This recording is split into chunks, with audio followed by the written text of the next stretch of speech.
En tout cas, lui, il est en lice du meilleur raconteur d'histoire. Il s'appelle Bertrand Chameroy. Merci, chaque jour, il Daphné. nous raconte des choses complètement dingues, mais qu'il vérifie à chaque fois qu'ils sont dans l'actualité. J'ai 3 questions à vous poser qui ont un lien avec elle.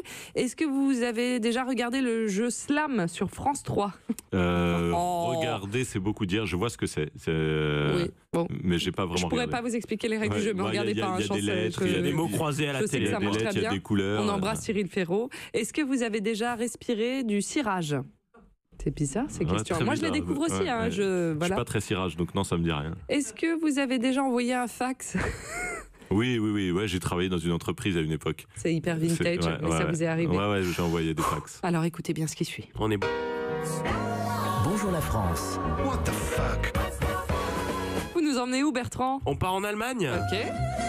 Forcément. Ah, bah oui, l'Allemagne. L'Allemagne et sa musique, le Tyrol, les Tokyo Hotel.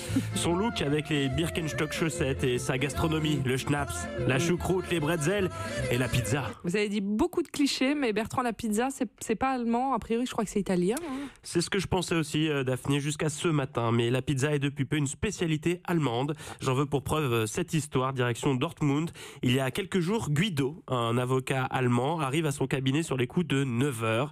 Comme tous les jours, sa journée démarre par la lecture de ses mails. Tiens, un courriel. Suivi de 2, puis 3, puis 12, puis... Au total, l'avocat reçoit pas moins de 15 mails en moins d'une demi-heure. Des mails de confirmation de commande. Étrange, sachant que Guido n'a rien commandé. Ah, qu'est-ce qui s'est passé? Étonné, Guido l'avocat pense que son ordinateur est sans doute infecté, mais l'analyse de l'expert informatique de la boîte ne détecte aucun virus. Mystérieux. Oui, vraiment. Mais quelques minutes plus tard... Ça sonne à la porte du cabinet.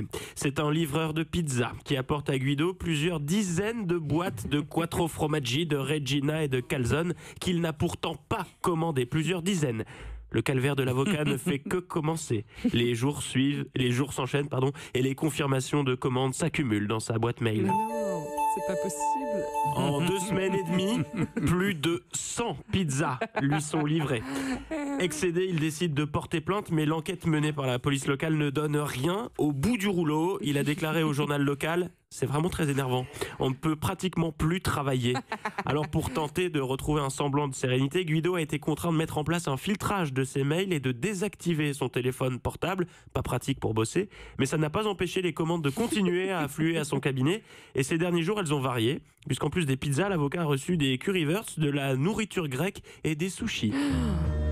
Mais alors qui Mais oui. se cache derrière ces mystérieuses commandes? C'est intenable comme Mais système. j'en Qui peux plus. en veut à l'avocat, sachant qu'il n'a pas de rival et aucun client mécontent, alors qu'il est impossible de le savoir. Mais non. Car la police allemande ne fait que commencer son enquête. Oh. Mais attention, Oui. si l'auteur de cette mauvaise blague nous écoute, qu'il sache une chose, il encourt une grosse amende et jusqu'à 3 ans d'emprisonnement, car ce dossier est pris très au sérieux par la police, décidément aujourd'hui, Bah non. par la police allemande qui considère ça comme une affaire de harcèlement. Du harcèlement à la Bien pizza. sûr. Cela dit, Ariel. vous avez oublié une Un importante indice spécialité allemande. Ah.